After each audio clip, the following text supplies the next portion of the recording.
When you need trusted sources to supplement textbooks and develop critical thinking skills within your elementary students, use Gale In Context Elementary for cross-curricular support.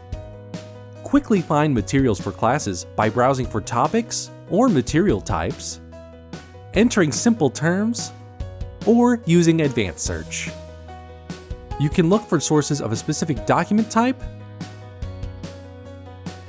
content type, or reading level.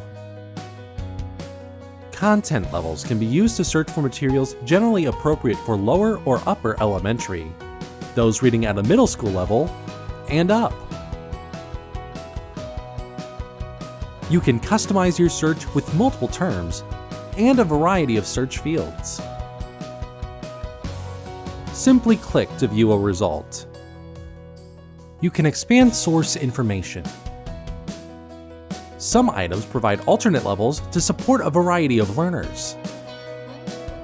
When you find something you'd like to share with your class, use the Get Link tool to create a persistent link so that students can view the item in one click. If you have Google Classroom, you can even use Share to Classroom to post the link on your Google Classroom site. Learners have access to a variety of support tools and can listen to results. Gravity.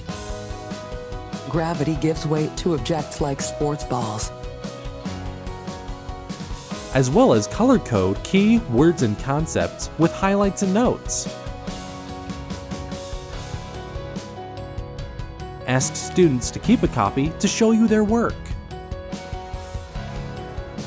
Best of all, Gale In Context Elementary is ad-free and accessible 24/7 on any device with an internet connection, so you can use it to have kids conduct their own research and exploration.